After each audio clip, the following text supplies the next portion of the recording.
Esta noche vamos a estudiar la segunda parte del tema, la Biblia y la doctrina de la preservación de las Escrituras, y como en el título dice, parte 2. Pregunta, y lo hicimos en el estudio anterior, ¿por qué es necesario abordar este tema? Y ahora sí, unos pequeños recordatorios. Les hablaba de un par de ministros de la Iglesia Anglicana del siglo XIX. Uno de ellos se llamaba Fenton Hort y aparece esto citado por otro estudioso que es de apellido Pickering, y él se refiere a Hort de la siguiente manera, que Hort pensaba que el Nuevo Testamento no había sido inspirado. Imagínense, era un ministro religioso, pero pues no nos sorprende ya porque ya vimos el problema del liberalismo teológico, ¿verdad? Siendo un ministro religioso, él no consideraba que el Nuevo Testamento hubiera sido inspirado. Nosotros ya estudiamos en 2 Timoteo 3:16, que dice que toda escritura es inspirada por Dios. Bueno, por otro lado, agrega Hort que a las escrituras, básicamente el Nuevo Testamento, no le fue otorgado ningún cuidado especial en las primeras décadas. Este cuidado especial nosotros entendemos que es un cuidado especial de parte de Dios, ¿verdad? Y tercero, él pensaba que la redacción original estaba perdida. Ok, entendamos esto. Los manuscritos originales, pues, quedaron fuera de uso porque se desgastaron y no existen al día de hoy, pero de que la palabra ha quedado perdida es otra cosa. Otro autor llamado erudito del estudio de la escritura, aunque yo tengo mis sospechas si de verdad era creyente, es este señor. Aquí está la portada del libro, se llama Bruce M. Metzger. Él en este libro que se llama El texto del Nuevo Testamento afirma, en él va a hablar de la transmisión, oiga esto, corrupción y restauración, porque como anoto acá, no solo Hort y Metzger han expresado este tipo de pensamientos, hay muchos más, o sea, muchas más personas que opinan lo mismo. Cuando abordan el Antiguo Testamento, el Nuevo Testamento, ellos dicen, ¿es palabra de Dios? La respuesta de Dios es no, no es palabra, es un libro de sabiduría con buenos principios morales, pero no es que Dios haya sido el que intervino para hacerlo como lo creemos los cristianos conservadores. Y entonces agrego, en base a esta tendencia, afirmamos que, y aquí estamos otra vez con algo que ya les presenté, solo que ahora desde el inicio, la doctrina de la preservación respecto a la escritura significa que el Señor ha conservado su palabra intacta con su significado original. La preservación significa simplemente que podemos confiar en las escrituras porque Dios soberanamente ha vigilado la fidelidad del proceso de transmisión a través de los siglos. Fíjense, eh, del Antiguo Testamento no tenemos una gran cantidad de manuscritos. Hay algunos que están intactos y enteros, y de esos es de donde se han hecho las traducciones que nosotros ahora tenemos. En el caso del Nuevo Testamento sí hay una gran cantidad. Les mencionaba que por lo menos hay arriba de unos 5.600 manuscritos del Nuevo Testamento. Ahora, de esos documentos, algunos será una porción pequeña, otros serán páginas y otros son completo el Nuevo Testamento. O sea, sumados todos son 5.600 documentos antiguos, que están distribuidos en distintos lugares, desde museos, universidades, personas privadas, que le han dado acceso, por supuesto, a los estudiosos para que puedan trabajar con las escrituras. Ahora, por supuesto que viene el pensamiento y dice, bueno, pero con tantos documentos y tanta copia, ¿y por qué tenía que haber tanta copia? Recuérdense que eran manuscritos, eran copiados a mano. Entonces, esto cambia al llegar al siglo XVI con la invención siglo XV, con la invención de la imprenta por Juan Gutenberg. Pero antes de eso, todo era copiado a mano. Entonces algunos dicen, pero es que a veces hay algunos errores en esos manuscritos. Sí, usualmente a veces son errores de ortografía o detalles muy pequeños que no afectan la doctrina básica de las escrituras. Los que objetan estos son los que dicen que no, que se perdió el texto, que estuvo desaparecido y hubo que restaurarlo a partir de un trabajo que se hizo precisamente con dos fulanos, uno de ellos es Hort, que lo hicieron en el siglo XIX. Okay, la doctrina de la preservación nos dice que no hay tal cosa. Dios es el que se ha encargado de que llegue hasta nosotros a través de las traducciones que tenemos disponibles, unas mejores que otras, pero Dios ha permitido y cuidado que nos llegue el contenido de su palabra. Una opinión más. La doctrina de la preservación es la enseñanza de que la palabra de Dios ha sido preservada y su significado original se ha mantenido intacto. Los creyentes conservadores, esta es la opinión de la Sociedad Bíblica Trinitaria, los creyentes conservadores estamos de acuerdo en la inspiración verbal y plenaria de las escrituras. Ya estudiamos el tema de la inspiración verbal y plenaria. La misma declaración de Westminster argumenta que Dios ha mantenido puro a través de los siglos por su especial cuidado y providencia los textos hebreo y griego de las escrituras. Ahora fíjense bien, aquí no estamos afirmando que ha sido el resultado de hombres muy cuidadosos que nos han provisto el contenido de las escrituras, sino la declaración esta dice que es Dios que ha mantenido puro a través de los siglos por un especial cuidado de parte de Dios y su providencia el que tengamos los textos hebreo y griego de las Sagradas Escrituras disponibles. Bueno, ahorita usted me va a decir, bueno, pero eso de que Dios se encargó de que la transmisión de las Escrituras fuera fiel, que fuera fidedigna, eso me lo estás diciendo y te lo tengo que creer por fe. Bueno, ¿cuál es el problema? Si así es toda nuestra vida cristiana. Porque si empecemos por nuestro Señor Jesucristo. Si usted me dice, ah, ¿cómo que murió en la cruz, que lo sepultaron y que resucitó? ¿Demostrame eso científicamente? No, eso no lo podemos demostrar científicamente. Es otro método el que se utiliza, que alguna vez hablamos aquí, que es el método legal histórico, que es probar algo a través de la documentación, a través de los testigos, etcétera, etcétera. Bueno, en el tema de la preservación de las escrituras, estamos reiterando que el que ha cuidado que las escrituras se transmitan fidedignamente ha sido Dios mismo.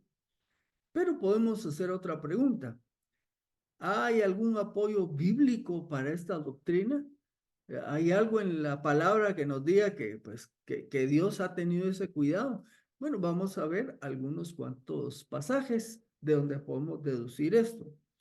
Allá en el Sermón del Monte, en el Evangelio de Mateo, versículos 17 y 18, se recordarán, está el Señor enseñando una buena serie de enseñanzas y de pronto en su discurso, que va a abarcar los capítulos 5, 6 y 7 de Mateo, en su discurso, Jesús va a afirmar lo siguiente: no penséis que he venido para abrogar, para retirar, para dar por concluida la ley o los profetas. Y cuando habla de la ley o los profetas, en ese momento está hablando del Antiguo Testamento.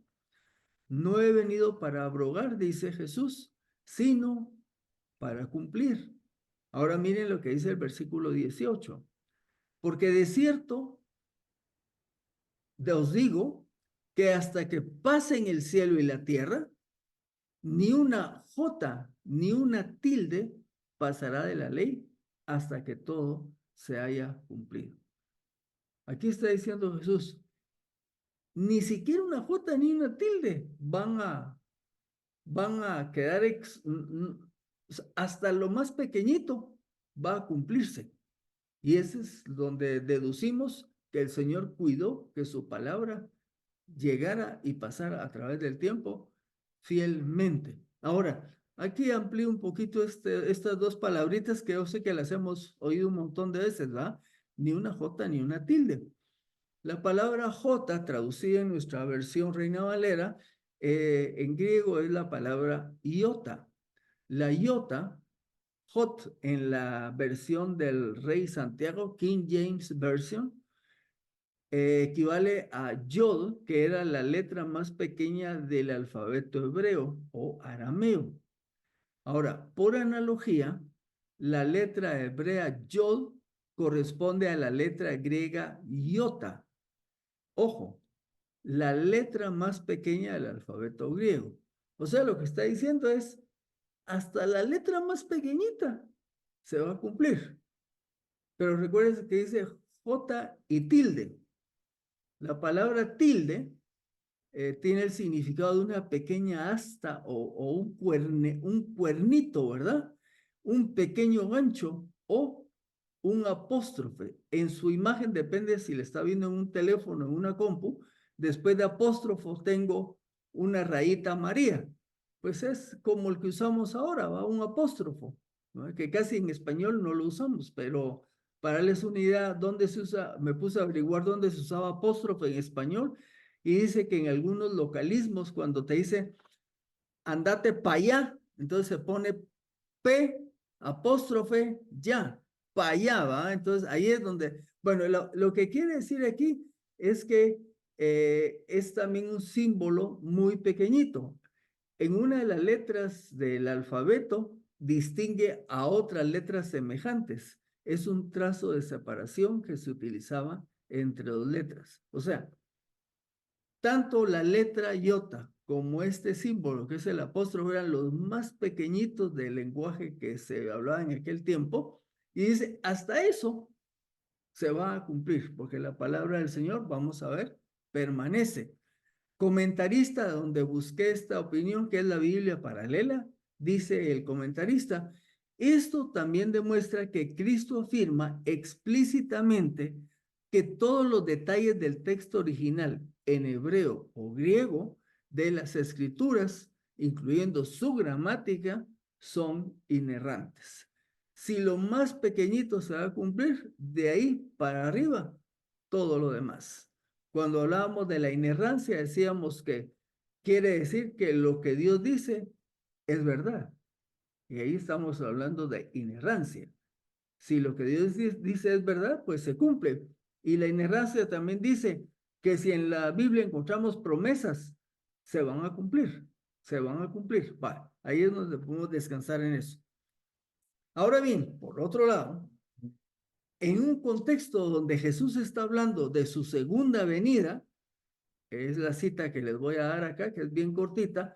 Jesús está hablando de cuando Él regrese y en ese discurso que está dando allá en Lucas 21:33, Jesús afirmó, el cielo y la tierra pasarán, pero mis palabras no pasarán. Recuérdense, estamos estudiando la preservación de las escrituras y afirmamos que el que ha cuidado que la palabra sea transmitida a través de los siglos hasta nuestros días, el que ha cuidado de ese proceso es Dios. Y estamos yendo a unos versículos en donde podemos encontrar ese apoyo. Jesús dijo, el cielo y la tierra pasarán, pero mis palabras no pasarán. Es otro pasaje que nos ayuda a apoyar la preservación de las escrituras. En Isaías 48,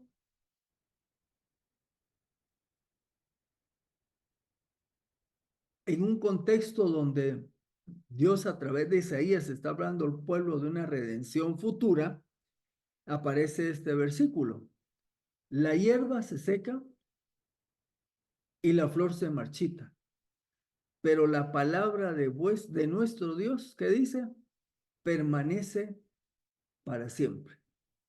Y en el Nuevo Testamento, Pedro viene a reafirmar este pensamiento, donde dice, allá en segunda de Pedro, pues han nacido de nuevo, dice, no de simiente corruptible, sino de incorruptible, por medio de la palabra de Dios.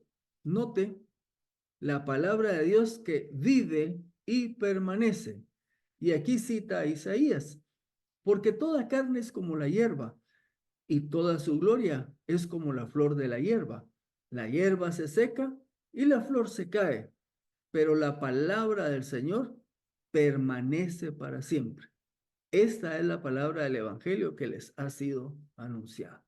Bueno, unos versículos, unos pasajes donde estamos afirmando que la palabra del Señor, por boca del Señor Jesús o de sus profetas, permanece para siempre.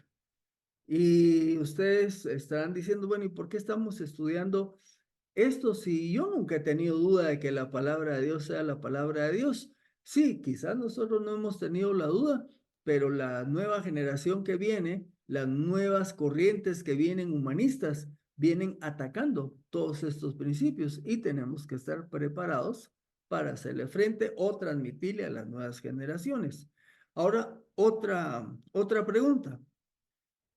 ¿El Señor preservó su palabra para estar guardada o para ser aplicada?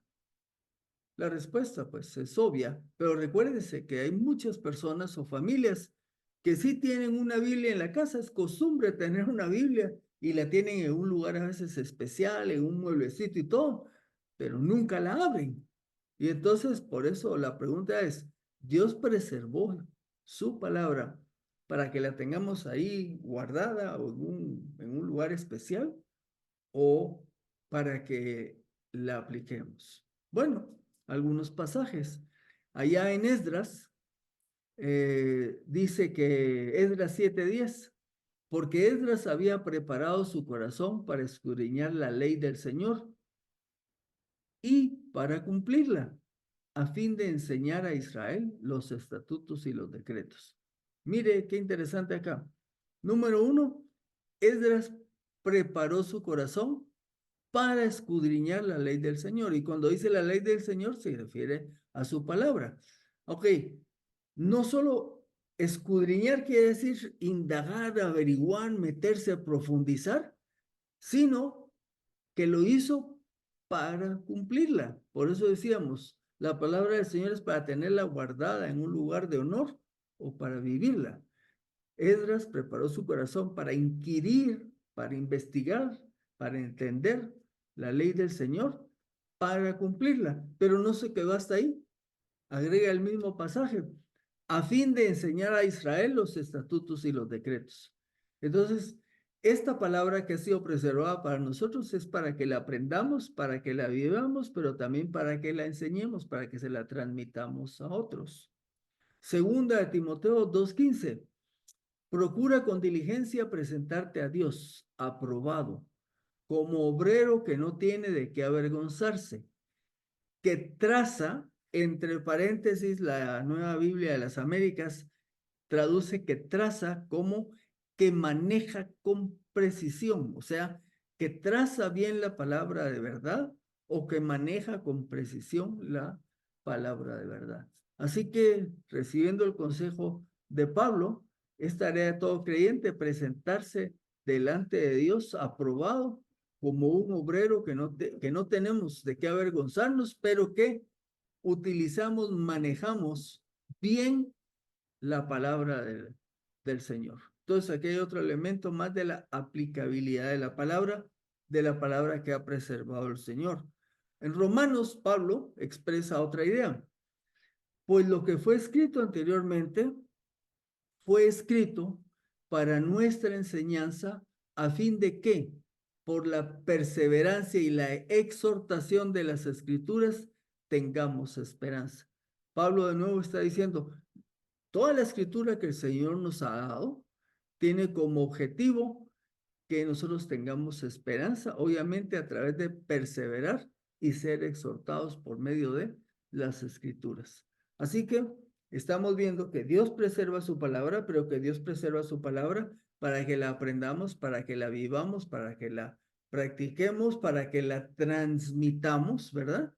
Y para ir descendiendo, y el día de hoy vamos a ver otra expresión de Jesucristo Allá en Juan 5:39, recuérdense que había sanado a aquel paralítico cerca del estanque de Betesda y habían judíos que cuestionaban acerca de él, ¿verdad? Y él decía, yo vengo de parte del Padre, yo tengo, esas son mis credenciales. Ustedes no tienen la palabra en ustedes porque no creen. Y entonces les dice esto, escudriñen las escrituras porque les parece que en ellas tienen vida eterna y ellas son las que dan testimonio de mí.